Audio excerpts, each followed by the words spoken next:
The excitement of flying a remote-controlled model airplane never gets old for members of the New Orleans Model Aviation Club. In tonight's Heart of Louisiana, Dave McNamara takes us to a miniature airstrip in Avondale for all of the high-flying fun.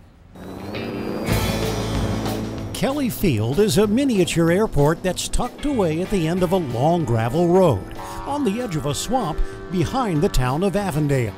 It's a place where weekend pilots can launch their pint-sized aircraft and remotely pilot them high above the landscape or try out stunts that you would never do in a real aircraft, especially a helicopter. A helicopter can do anything an airplane can do upside down and backwards. It's just so much more capability and therefore difficulty to learn how to do, so it makes it fun. The idea is to push the limits of miniature flight without crashing. That can drive up the cost of this hobby.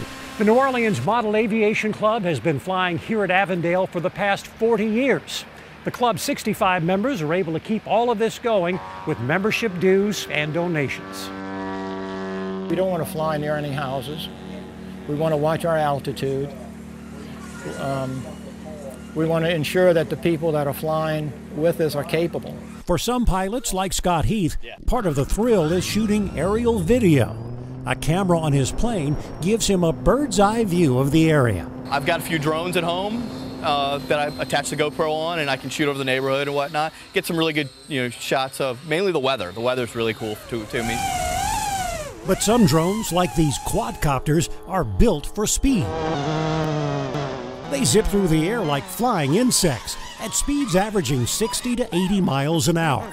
It's the latest fad in remote-controlled flight. I wanted to be a pilot. This is about the closest thing to it. You really feel like you're sitting in there and you're flying it. Pilots wear a virtual reality headset and watch a live feed from a tiny camera mounted in the nose of their aircraft. They fly through an obstacle course, shooting through hoops and gates and weaving their way around flags, trying to stay airborne and beat the competition to the finish line. The speeds that you go, it's insane, but it's a lot of fun.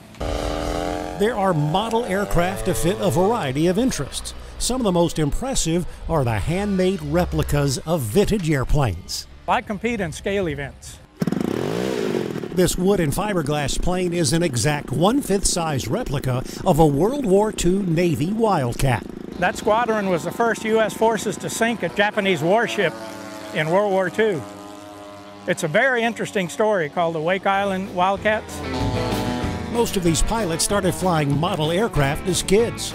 Their flying has improved with technology, which is now attracting a new generation of younger pilots. With the Heart of Louisiana, Dave McNamara, Fox 8 News.